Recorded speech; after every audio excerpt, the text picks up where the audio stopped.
mentira que você estava falando, tem aquela frase famosa que fala que quando você conta uma mentira mais de 5 vezes, ela vira uma verdade. Isso cientificamente pode acontecer, porque, por exemplo, você deu o exemplo do cara do chinelão.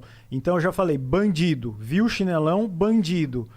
E acontece então isso, por exemplo, o Lorde, ele não é um Lorde, mas ele colocou na cabeça dele que ele é um Lorde. Legal. Ele já se acha um Lorde, o cérebro dele... Não, tô dando teu exemplo assim, a esmo, sem zoar. Aí, vamos supor que porque você é uma pessoa que tá aqui na mesa. Então ele fala, eu sou um Lorde, eu sou um Lorde, eu sou um Lorde. Ele dá pra você enganar o cérebro cientificamente e o cara, eu sou um Lorde agora. Vamos lá. Existem várias formas de responder isso. Uma delas seria, por exemplo, pesquisas com placebo. Né? A gente tem o reforço, a pessoa... Foi feito um estudo com camareiras. As camareiras tinham a meta de emagrecer X quilos. Aí separaram a equipe em metade. 50 camareiras para cá, 50 para lá. 50. Elas vão ouvir todos os dias que se elas levantarem 10 travesseiros a mais, elas vão perder 1 quilo até o final do mês. As outras camareiras da outra equipe não vão ouvir isso. As duas vão fazer o mesmo tanto de exercício. No final do experimento, perceberam que as que ouviam... emagreciam mais. Exatamente. É uma mentira que pode virar uma verdade, que pode impulsionar um trabalho maior. E, ao mesmo tempo, você tem evidências contrárias, porque você gera uma impressão. Vamos supor, essa é uma história que eu sempre conto. Vamos supor que eu quero mentir, por qualquer motivo que seja, que eu tenho uma Ferrari. Eu tenho uma Ferrari. Tenho uma Ferrari. E aí eu pensei, cara, eu falei a vida inteira que eu tenho uma Ferrari. Tanto é que eu falei agora, não dei nenhum sinal de mentira. Tenho uma Ferrari. Eu vou gerar uma impressão. Então eu vou pensar na Ferrari, eu já vi uma Ferrari. Eu nunca andei numa Ferrari. Então eu tenho uma impressão, só que eu tenho uma impressão. Se eu for pensar em conexão cerebral, quanto mais uma informação passa, uma informação eletroquímica, que é o que é uma informação cerebral, ela passa de uma sinapse para outra, ela vai fortalecer a bainha de mielina, daquela comunicação sináptica. Se eu passo aquela informação várias vezes, em teoria, a bainha de mielina vai ficando mais grossa, então é uma impressão muito forte. Consequentemente, eu não vou hesitar para concluir ela. Agora, como que a gente quebra isso no processo de investigação? O cara tem uma impressão. Como eu falei, eu tenho a impressão da Ferrari, vejo como é, nunca andei. Você vai fazer uma investigação paralela sobre tudo que gira em torno daquilo. Por isso que um bom interrogador ele tem que ser inteligente e ele tem que ter conhecimento do que está sendo investigado. Porque se a pessoa fala uma coisa e você não entende nada daquele assunto, como que você vai saber se ela está mentindo ou não? Então eu falo para você, eu tenho uma Ferrari. E você tem uma Ferrari. Você fala, caramba, qual que é o modelo? Aí travou. Aquela F430 Spider. O cara já viu uma da Hot Wheels. E como que é o couro dela? Cara, é legal. Não, sabe por que eu perguntei? Porque não tem mais couro na Ferrari desde 90. Entendeu? Você pode ir. Exatamente, porque o cara tem uma impressão. E quando o cara tem uma impressão, se você for pro paralelo, ele vai sair daquilo. Então, tô aqui, eu tenho uma Ferrari, vermelha. E a primeira vez que você andou, como que era o cheiro? Descreve pra mim o cheiro do banco.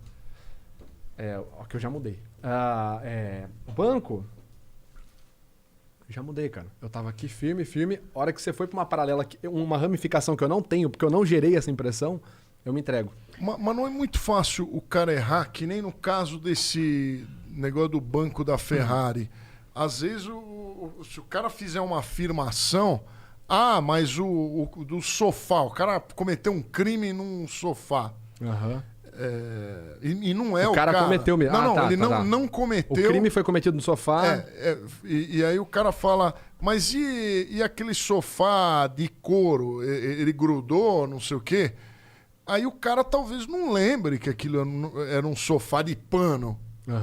Pode acontecer, falsa memória, sim. E essa falsa memória, isso acontece. Sim, é que eu tô dando um exemplo único, né? Sim. Você vai fazer uma investigação sobre várias pautas. Quer ver? Vou te dar um exemplo. Aí você tira uma média de... Vou te dar um exemplo prático. Caso real, Suzane von Richthofen.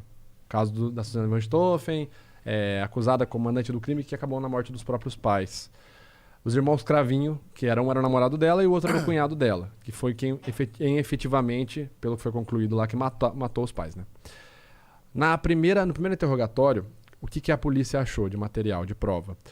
Dólares na casa de cada um dos irmãos, do Christian Cravinhos. Christian Cravinhos, ele tentava ser o cara da história da Ferrari. Não, eu tenho esse dólar, minha avó me deu. Minha avó me deu. Esse é o registro dele. Tá.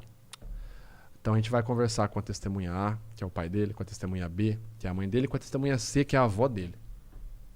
Vó, você deu dinheiro? Você lembra de... Dei, não dei. Quanto? $10. Porra, acharam 500 na gaveta do cara. Pai, você lembra da sua mãe dando pro seu filho $? Lembro. Quanto? $10. A informação bate. Tá. Então você vai montando uma linha investigativa para quebrar esse cara que tá contando uma falsa verdade. Mentira, Que ele repetiu tanto, a gente chama isso de ensaio, né? Ele fez tanto ensaio que a informação tá forte, mas ela não tá indestrutível. A principal ferramenta é jogar o gatilho de surpresa. Então você vai lá e fala assim, tá, sua avó que te deu, tá, e quando que ela te deu isso? Ela me deu em 2002. Ó, a gente tem aqui um recibo que a sua avó fazia de 2001, que ela deu para você $10. E a gente não tem nenhum outro recibo, a gente não encontrou. Quando que ela te deu esse dinheiro? Na verdade, foi o meu pai que... Meu pai que sabe dessa história. Não, a gente perguntou pro seu pai também. Ele não... Ele negou, ele disse que não teve. Então, para você quebrar a história do cara, você vai ter que ramificar ela para vários lados. E claro que com o apoio investigativo de provas, de outras provas. Sim, A linguagem corporal é uma prova que você pode obter, né? Se eu tenho material, se eu tenho uma prova material, eu tenho um recibo, eu tenho uma conversa gravada, um áudio de WhatsApp, uma entrevista com uma testemunha, a informação do cara, por mais que ele tente sustentar ela, vai ceder uma hora. Se você instaurar um gatilho de surpresa...